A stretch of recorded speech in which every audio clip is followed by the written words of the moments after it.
नमस्कार साथियों, आप देख रहे हैं बिहार समाचार। आइए जानते बिहार की दिन भर की ताजा और बड़ी खबरें। आज की पहली खबर, बिहार की 1 लाख आशा कार्यकर्ताओं को नीतीश का गिफ्ट 1000 की जगह मिलेंगे 3000। चुनाव से पहले नीतीश सरकार ने बिहार में आशा और ममता कार्यकर्ताओं का मानदेय बढ़ा दिया है। मुख्यमंत्री नीतीश कुमार ने बुधवार सुबह एक्स पर इसकी जानकारी दी है। उन्होंने लिखा, आशा कार्यकर्ताओं को अब 1000 रुपए की जगह 3000 रुपए प्रोत्साहन राशि प्रदान की जाएगी। साथ ही ममता कार्यकर्ताओं को प्रति प्रसव 300 रुपए की जगह 600 रुपए की प्रोत्साहन राशि प्रदान की जाएगी। इससे उनका मनोबल और बढ़ेगा तथा ग्रामीण क्षेत्रों में स्वास्थ्य सेवाएं और मजबूत होंगी। बिहार के कई जिलों में बारिश का दौर जारी है। पटना, बक्सर, औरंगाबाद में बादल छाए हुए हैं। वहीं औरंगाबाद, शेखपुरा में तेज बारिश शुरू हो गई है, जबकि नालंदा, सुपौल में तेज धूप निकली हुई है। मौसम विभाग ने आज दक्षिण पश्चिम बिहार के 8 जिलों में भारी बारिश की संभावना जताई है। इसे लेकर ऑरेंज अलर्ट जारी किया गया है। 40 किलोमीटर प्रति घंटे की गति से चलने वाली बारिश की संभावना है। प्रति घंटे की रफ्तार से हवा भी चल सकती है। बाकी 30 जिलों में मौसम आज सामान्य रहेगा। कुछ स्थानों पर हल्की बारिश हो सकती है। पटना में आज भी बादल छाए रह सकते हैं, हालांकि बारिश की संभावना कम है। पटना मौसम विज्ञान केंद्र के मुताबिक अगले 24 घंटे के दौरान मानसून और ज्यादा मजबूत होगा। 1 अगस्त से अगले 6 दिनों में प्रदेश में भारी बारिश की संभावना बन रही है। बिहार सरकार ने दिव्यांग बच्चों को दिया बड़ा तोहफा। मानसिक विकास के साथ होंगे कई फायदे। राष्ट्रीय शिक्षा नीति 2020 की 5वीं वर्षगांठ के अवसर पर अखिल भारतीय शिक्षा समागम कार्यक्रम को ध्यान में रखते हुए समावेशी शिक्षा प्रभाग, बिहार शिक्षा परियोजना भोजपुर द्वारा बौद्धिक रूप से दिव्यांग बच्चों के बीच बौद्धिक दिव्यांगता किट का वितरण किया गया। फ्री बिजली के चक्कर में लेने के देने न पड़ जाएं, उपभोक्ताओं को रहना होगा अलर्ट। मोहनिया में विद्युत उपभोक्ता जागरूकता शिविर आयोजित किया गया। बिहार सरकार की एक 125 यूनिट मुफ्त बिजली योजना की जानकारी दी गई। अधिकारियों ने साइबर ठगी से बचने के उपाय बताए और उपभोक्ताओं को सावधान रहने की सलाह दी। यह योजना जुलाई 2025 से लागू होगी। सरकार सौर ऊर्जा को बढ़ावा दे रही है और उपभोक्ताओं को सब्सिडी भी मिलेगी। बिजली बिल में सब्सिडी की जानकारी दी जाएगी। इसके लिए किसी आवेदन, OTP या लिंक पर क्लिक नहीं करना है। किसी अज्ञात लिंक पर क्लिक करने पर ठगी के शिकार हो सकते हैं। ठग बैंक खाता से रुपए गायब कर सकते हैं। जुलाई 2025 के बिजली उपभोग पर इस योजना का लाभ मिलना शुरू हो जाएगा। तेज प्रताप बोले, मैं दूसरा लालू बन जाता, इसलिए पार्टी से निकाला। लोगों को डर था कि कहीं दूसरा लालू यादव न बन जाए, इसलिए मुझे पार्टी से बाहर निकाला गया। लालू यादव के बड़े बेटे तेज प्रताप यादव ने ये बातें मंगलवार को मुजफ्फरपुर में अपनी एक सभा के दौरान कही। तेज प्रताप यादव मुजफ्फरपुर के बोझा विधानसभा क्षेत्र में जन संवाद कार्यक्रम में पहुंचे थे। कार्यक्रम में तेज प्रताप ने कहा, हमको पार्टी से बाहर किया गया। कुछ जयचंदों को लगा कि दूसरा लालू प्रसाद यादव तेज प्रताप यादव पैदा हो गया है, इसीलिए उन लोगों की आंख में खटकने लगे। चालक और कंडक्टर का नाम गेट पर लिखना होगा। परिवहन निगम की बसों में महिलाओं और उनके बच्चों के लिए आगे की सीटें रिजर्व होंगी। राज्य में निगम की करीब 1700 बसें चलती हैं। इन बसों में महिला यात्रियों के लिए आगे की 4 पंक्तियों की सीटें रिजर्व की जाएंगी। साथ ही चालक और कंडक्टर का नाम बस के गेट पर लिखना होगा। चालक और कंडक्टरों को खाकी रंग का यूनिफॉर्म पहनना और नेम प्लेट लगाना आवश्यक होगा। परिवहन विभाग के अपर मुख्य सचिव मिहिर कुमार सिंह ने विश्वेश्वरैया भवन में आयोजित समीक्षा बैठक के दौरान यह निर्देश दिया। देश भर के डाकघर 2 अगस्त को रहेंगे बंद, 4 अगस्त से काम करेगा। नया सॉफ्टवेयर बक्सर सहित देश भर के डाकघरों में 2 और 3 अगस्त को सेवाएं बंद रहेंगी। 4 अगस्त से नया सॉफ्टवेयर लागू होगा, जिससे UPI रियल टाइम ट्रैकिंग जैसी सुविधाएं मिलेंगी। बिहार सर्किल के 8417 डाकघर प्रभावित रहेंगे। रक्षाबंधन के कारण डाकघरों में भीड़ बढ़ रही है, जिसके लिए अतिरिक्त काउंटर खोले जाएंगे। ग्राहकों से अनुरोध है कि वे अपने जरूरी काम पहले ही निपटा लें। बिहार में सिपाही भर्ती के 5वें चरण की परीक्षा आज बिहार पुलिस में सिपाही पदों पर नियुक्ति के लिए आज 5वें चरण की परीक्षा हो रही है। परीक्षा दोपहर 12 बजे से 2 बजे तक एक ही पाली में आयोजित की जाएगी, लेकिन उम्मीदवारों को सुबह 9:30 से 10:30 के बीच परीक्षा केंद्र पर रिपोर्ट करना है। कुल 19,838 पदों के लिए चल रही इस भर्ती प्रक्रिया में लगभग 16,87,000 उम्मीदवारों ने आवेदन किया है। आज की परीक्षा राज्य के सभी 38 जिलों में बनाए गए कुल 627 परीक्षा केंद्रों पर आयोजित हो रही है।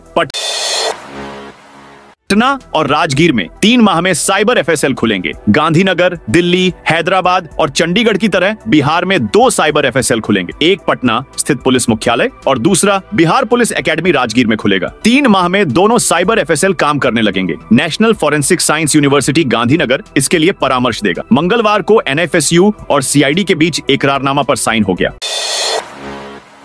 सहरसा में अगले 5 दिनों तक बारिश, तेज हवाओं की चेतावनी। भारत मौसम विज्ञान विभाग ने सहरसा जिले के लिए 30 जुलाई से 3 अगस्त तक मौसम पूर्वानुमान जारी किया है। कृषि मौसम वैज्ञानिक डॉ देवन कुमार चौधरी ने बताया कि अगले 5 दिनों में हल्की से मध्यम बारिश होगी, साथ ही तेज हवाएं और आंधी तूफान आने की संभावना है। अधिकतम तापमान 33 से 34 डिग्री सेल्सियस और न्यूनतम तापमान 27 से 28 डिग्री सेल्सियस रहने का अनुमान है। सुबह में आर्द्रता 85 से 90% और दोपहर में 60 से 65% रहेगी। हवा की गति 6 से 16 किलोमीटर प्रति घंटा पूर्वी से पश्चिमी दिशा में चलेगी।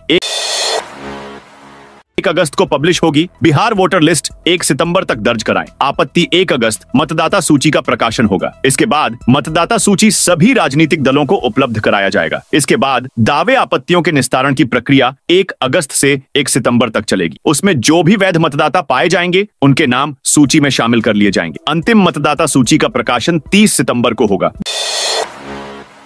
भोजपुर के 640 से ज्यादा घर गंगा में समाये बांध पर रात गुजारने को मजबूर परिवार। दामोदरपुर पंचायत के जवीनिया गांव में 2 वार्ड हैं, वार्ड नंबर 4 और वार्ड नंबर 5। दोनों वार्ड में 8 घर हैं, जिनमें 80% यानी 640 से ज्यादा घर गंगा में समा चुके हैं। महिलाएं, लड़कियां और बच्चे गांव से थोड़ी दूर बने बांध पर अस्थायी रूप से तंबू लगाकर रह रहे हैं। गांव की कुल आबादी 2500 से लेकर 3000 है। 1400 से ज्यादा मतदाता हैं। ग्रामीणों ने बताया, हम लोगों ने कई साल की मेहनत से पाई जोड़कर घर बनाया था, लेकिन सब कुछ गंगा मियां बहा ले गई। हमें सरकार से मुआवजा नहीं चाहिए। हमारी मांग है कि सरकार हमें बस घर बनाकर दे ताकि हमारी जिंदगी पहले की तरह हो जाए। बच्चों का घर बस जाए, उनकी शादी कर पाएं। पैसा मिलेगा, आज नहीं कल खत्म हो जाएगा। पैसा लेकर क्या करेंगे?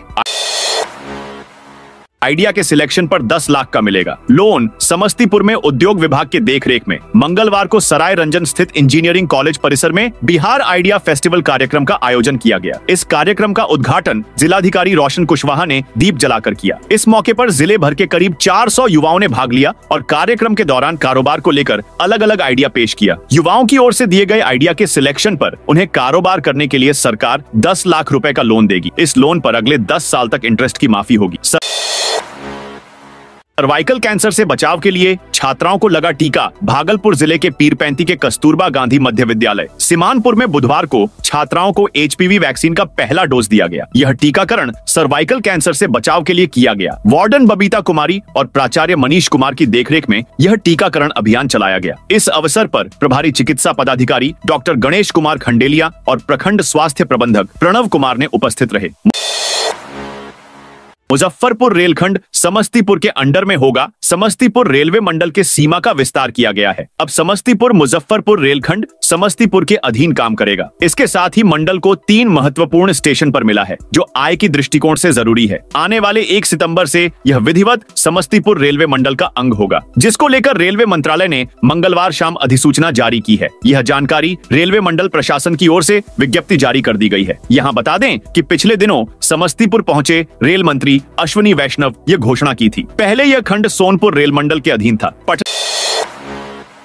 पटना एम्स से दीघा रेल सह सड़क पुल के पटना छोर तक 2 लेन की सड़क और 4 लेन एलिवेटेड रोड बनेगा। इसके अलावा दीघा से अशोक राजपथ को जोड़ने के लिए भी अतिरिक्त सड़क बनेगी। इस पूरी परियोजना पर 1368.46 करोड़ रुपए खर्च होंगे। इससे जेपी गंगापथ, एम्स और दीघा क्षेत्र में आवागमन सुगम होगा। मंगलवार को कैबिनेट की बैठक में इसे मंजूरी दी गई। इसके साथ ही बेली रोड पर लोहिया पथचक्र के साथ कुछ और सुविधाओं के विस्तार के लिए 675.50,70,000 की मंजूरी दी गई है। इससे बेली रोड पर ट्रैफिक जाम की समस्या से मुक्ति मिलेगी। मेट्रो निर्माण को फायर ब्रिगेड की चेकलिस्ट में शामिल करने के लिए भी बिहार अग्निशमन नियमावली में संशोधन किया गया। आर्ट्स से पढ़ाई कर स्कूलों में पढ़ाने लगे साइंस। बिहार के सरकारी स्कूलों में आर्ट्स बैकग्राउंड वाले शिक्षक साइंस पढ़ा रहे हैं। नियमानुसार आर्ट्स से पढ़ाई करने वाला आर्ट्स पढ़ा सकता है और साइंस वाला साइंस। इनपुट के आधार पर भास्कर ने पड़ताल की तो चौंकाने वाले तथ्य सामने आए। पता चला कि पूर्वी चंपारण के एक स्कूल में आर्ट्स से पढ़ाई पूरी करने वाला शिक्षक स्कूल में साइंस का शिक्षक बना बैठा है। बिहार में 100% विकास, लेकिन सरकार के पास हिसाब नहीं। पटना में कांग्रेस ने सरकार पर निशाना साधा है। अखिल भारतीय कांग्रेस कमेटी के मीडिया विभाग के चेयरमैन पवन खेड़ा ने कहा कि आज मैं बिहार को एक खुशखबरी और बधाई देने आया हूं। यहां 100% विकास हो गया है, मगर लोगों को नहीं पता चला क्योंकि सरकार के पास हिसाब ही नहीं है। यह अनोखा प्रयोग बिहार सरकार ने किया है, जिसका खुलासा CAG रिपोर्ट में हुआ है। 70,000 करोड़ का घोटाला मोदी और नीतीश ने किया है। सरकार के विभिन्न विभागों ने यूटिलाइजेशन सर्टिफिकेट जमा ही नहीं कराए। जो कुल बजट बिहार का है, उसमें 70,000 करोड़ बस 1/3 ही है। सीतामढ़ी में 31 जुलाई को रोजगार मेला। सीतामढ़ी में युवाओं के लिए रोजगार का अवसर सामने आया है। आगामी 31 जुलाई को जिला नियोजनालय के देखरेख में एक दिवसीय रोजगार मेला आयोजित किया जाएगा। यह मेला संयुक्त श्रम भवन में सुबह 10:30 से शाम 4 बजे तक चलेगा। इस रोजगार मेले में स्वाभिमान फाइनेंस प्राइवेट लिमिटेड कंपनी द्वारा कुल 35 पदों पर भर्तियां की जाएंगी। इनमें सेंटर मैनेजर के 10 पद और रिलेशनशिप कोऑर्डिनेटर के 25 पद शामिल हैं। के लिए न्यूनतम शैक्षणिक योग्यता 10वीं पास से लेकर ग्रेजुएशन तक निर्धारित की गई है।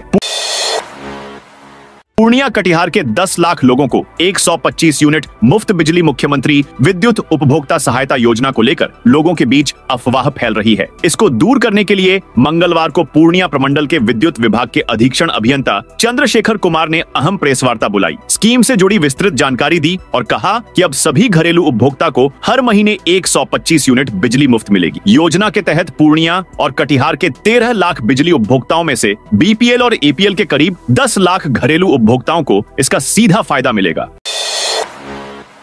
औरंगाबाद में कांवरियों के लिए फ्री में दवा ड्राई फ्रूट्स। औरंगाबाद में नीलकंठ महादेव सेवा समिति की ओर से पिछले 5 सालों से कांवरिया पथ पर शिविर लगाया जा रहा है। इसमें निःशुल्क कांवरियों की सेवा की जा रही है। औरंगाबाद से 100 लोग पहुंचे। ये घर से 300 किलोमीटर दूर स्थित बांका के कुंवरसार नदी से 3 किलोमीटर आगे स्थित जोरीपार में दिन रात शिव भक्तों की सेवा में जुटे हैं। भक्तों के लिए निःशुल्क विश्राम की व्यवस्था है। साथ ही नाश्ता व भोजन का प्रबंध, फलाहार, जूस, ड्राई फ्रूट्स, ठंडा पानी, दर्द निवारक स्प्रे, मालिश, चाय, शौचालय और गर्म पानी से लेकर दवा तक की व्यवस्था की गई है। मुख्यमंत्री ने वैशाली में बुद्ध स्मृति स्तूप का उद्घाटन किया। मुख्यमंत्री नीतीश कुमार ने मंगलवार को वैशाली में बुद्ध सम्यक दर्शन संग्रहालय एवं स्मृति स्तूप का उद्घाटन किया। स्तूप के मुख्य हॉल में भगवान बुद्ध के पवित्र अस्थि अवशेष के अधिष्ठापन व पूजा समारोह में शामिल हुए। 15 देशों के बौद्ध भिक्षुओं ने मंत्रोच्चारण के बीच भगवान बुद्ध के पवित्र अस्थि अवशेष को अधिष्ठापित किया। इस दौरान दलाई लामा का लिखित संदेश पढ़ा गया। मुख्यमंत्री ने कहा कि यह बिहार वासियों के लिए ऐतिहासिक और गौरव का पल है। 2010 में हम वैशाली में आए, 4 दिन रहे। मढ़ स्तूप, अभिषेक पुष्पकर्णी तालाब व आसपास के स्थानों को देखा।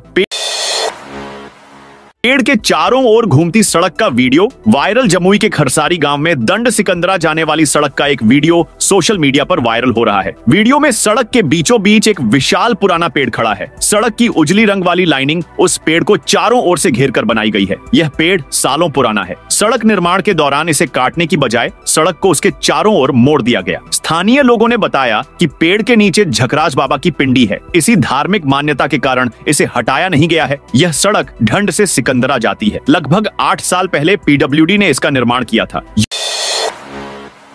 यूपी में एनकाउंटर जेल में पत्नी ने सिंदूर धोया, चूड़ियां तोड़ी। बेगूसराय के कुख्यात अपराधी डब्लू यादव को 28 जुलाई को पुलिस ने एनकाउंटर में ढेर कर दिया था। यूपी STF की स्पेशल टीम और बेगूसराय STF DIU की टीम से उसकी मुठभेड़ हुई थी। डब्लू पर साहेबपुर कमाल में हम पार्टी के नेता राकेश कुमार की हत्या का आरोप था। उसके ऊपर 50,000 रुपए का इनाम था। आज उसका अंतिम संस्कार किया गया। डब्लू के बेटे राजकुमार का हाथ पकड़ाकर भतीजे राहुल ने मुखाग्नि दी। दरअसल डब्लू यादव चैम नेता राकेश कुमार की हत्या के मामले में फरार चल रहा था। बेगूसराय पुलिस ने उसे भगोड़ा घोषित किया था। मंगलवार शाम को एम्बुलेंस से उसकी बॉडी बेगूसराय पहुंची।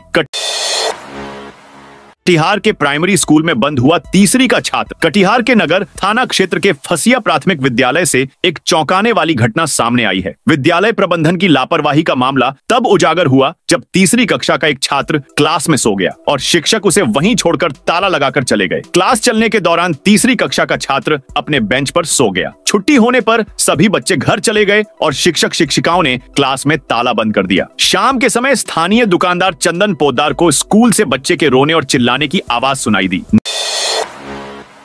नालंदा खुला विश्वविद्यालय में 67,000 डिग्री अपलोड शिक्षा के क्षेत्र में डिजिटल क्रांति की दिशा में नालंदा खुला विश्वविद्यालय ने एक महत्वपूर्ण कदम उठाया है। विश्वविद्यालय के कुल सचिव प्रोफेसर अभय कुमार सिंह और डीजी लॉकर नोडल अधिकारी डॉक्टर किरण पांडेय ने बिहार सरकार के शिक्षा विभाग के साथ एक महत्वपूर्ण ऑनलाइन बैठक कर महत्वपूर्ण जानकारी साझा की है। कुल सचिव प्रोफेसर अभय कुमार सिंह ने बताया कि अब तक 25,943 डिग्री और अंक पत्र सफलतापूर्वक ऑनलाइन अपलोड किए जा चुके हैं। यह आंकड़ा विश्वविद्यालय की डिजिटल पहल की सफलता को दर्शाता है। सम्राट चौधरी पर प्रशांत किशोर बोले, हम भाई भतीजावाद नहीं करते। औरंगाबाद में आज प्रशांत किशोर ने लोगों को संबोधित किया। इस दौरान इन्होंने कहा कि सम्राट चौधरी के बारे में सच्चाई बोलने का प्रयास किया तो उनके कार्यकर्ता को झूठे केस में फंसाया गया है, लेकिन मैं डरने वाला नहीं हूँ। दिलीप जायसवाल का भंडाफोड़ हो चुका है। इस राज्य में स्वास्थ्य व्यवस्था में मंगल काल लाने वाले मंगल पांडे का किस्तों में बढ़िया से पर्दाफाश किया जाएगा। बिहार की जनता को उनके चाल चरित्र और चेहरे से अवगत कराया जाएगा। कल सम्राट चौधरी ने एक इंटरव्यू में बताया कि प्रशांत किशोर हमारे भाई हैं। इसका जनसुराज सूत्रधार ने जवाब देते हुए कहा कि हम आपके माध्यम से उन्हें बताना चाहते हैं कि हम भाई भतीजावाद नहीं करते हैं। अगर भाई है तब भी आपने जो गलती किया है वह छुपने वाला नहीं है, प्रेस के सामने रखा जाएगा। जज से बोले रीतलाल, हुजूर मुझे इच्छा मृत्यु दीजिए। दानापुर से आरजेडी विधायक रीतलाल यादव ने बुधवार को पटना सिविल कोर्ट में पेशी के दौरान जज से इच्छा मृत्यु की मांग की है। रीतलाल ने जज से कहा, हुजूर मुझे इच्छा मृत्यु दीजिए, मेरे ऊपर केस पर केस लादा जा रहा है। आरजेडी विधायक ने आगे कहा, मेरा ट्रांसफर बेउर जेल में किया जाए, मेरा यहाँ पैरवी करने वाला कोई नहीं है। हुजूर मैं अब ऊब चुका हूँ। भागलपुर से रीतलाल को पटना लाया गया है। एमपी एमएलए कोर्ट में मामले की सुनवाई चल रही है। आरजेडी विधायक रीतलाल यादव को 1 मई को पटना की बेउर जेल से भागलपुर कैंप जेल में शिफ्ट किया गया था। उन्हें टी सेल में रखा गया है। कभी इसी सेल में बाहुबली अनंत सिंह भी रहा करते थे।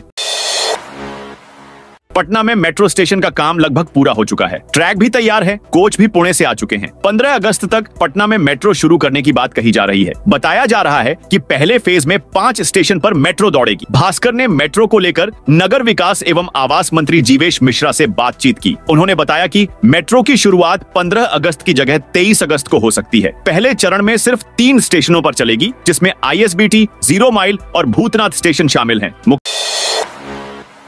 मुकेश सहनी को एनडीए बुला रहा है। संतोष सुमन बोले, तेजस्वी 60 सीट देंगे नहीं। एक तरफ लोजपा आर के अध्यक्ष और केंद्रीय मंत्री चिराग पासवान कह रहे हैं कि उनको बिहार बुला रहा है, तो दूसरी तरफ चिराग के खिलाफ मोर्चा खोल रखे जीतन राम मांझी के बेटे और नीतीश सरकार में मंत्री संतोष सुमन वीआईपी के अध्यक्ष मुकेश सहनी को एनडीए में बुला रहे हैं। संतोष सुमन ने कहा है कि तेजस्वी यादव महागठबंधन के सीट बंटवारे में मुकेश सहनी को 60 सीट देने वाले नहीं है, इसलिए उनके लिए बेहतर है कि वो वापस लौट आएं, क्योंकि उनका समाज भी एनडीए के साथ है। लालू यादव को सुप्रीम कोर्ट से झटका। लैंड फॉर जॉब में कार्यवाही पर रोक से इनकार। नौकरी के बदले जमीन देने के मामले में राष्ट्रीय जनता दल के सुप्रीमो लालू प्रसाद यादव को फिर झटका लगा है। सुप्रीम कोर्ट ने लालू की ओर से निचली अदालत की कार्यवाही पर रोक लगाने से इनकार कर दिया गया है। शीर्ष अदालत ने लालू की ओर से दायर याचिका का बुधवार को निपटारा कर दिया और कहा कि दिल्ली हाई कोर्ट में इस संबंध में याचिका लंबित है। बिहार के थाने में घुसकर बदमाशों ने पत्थर फेंक कर पुलिस वालों को मारा। बिहार में बदमाशों का मनोबल इतना बढ़ गया है कि वो पुलिस को भी अपने अंगूठे के नीचे रख रहे हैं। मधेपुरा जिले में कुछ लोगों ने थाने के अंदर घुसकर पुलिस वालों को पत्थर फेंक कर मारा। बताया जा रहा है कि जमीन के विवाद को लेकर कुमारखंड थाना पहुंचे एक पक्ष के लोगों ने मंगलवार को पुलिस टीम पर ही पथराव कर दिया। पथराव में 3 एसआई समेत 6 पुलिसकर्मी घायल हो गए। इस मामले में पुलिस ने 4 आरोपियों को गिरफ्तार किया है। पटना में अब गरजेगा नगर निगम का बुलडोजर। बिहार की राजधानी पटना में अब पटना नगर निगम का बुलडोजर गरजेगा। पटना शहर में विशेष अतिक्रमण हटाओ अभियान 4 अगस्त से चलेगा। मंगलवार को प्रमंडलीय आयुक्त डॉक्टर चंद्रशेखर सिंह ने अधिकारियों को निर्देश दिया कि जिन इलाकों में अधिक अतिक्रमण है उसे चिन्हित कर कार्रवाई करें। विशेष अतिक्रमण अभियान 30 अगस्त तक चलेगा। इसके लिए 9 टीमें गठित की गई हैं। इसमें प्रशासन, नगर निगम, ट्रैफिक पुलिस, परिवहन, राजस्व, पथ निर्माण, स्वास्थ्य, पुलिस, अग्निशाम, पुल निर्माण निगम, दूरसंचार, वन प्रमंडल, विद्युत सहित विभिन्न विभागों के पदाधिकारी एवं कर्मी शामिल हैं। साथियों, ये थी बिहार की दिन भर की ताजा और बड़ी खबरें। आपने अभी तक बिहार समाचार चैनल को सब्सक्राइब नहीं किया तो फटाफट से कर लीजिए, ताकि बिहार की खबरें सबसे पहले आपको मिले।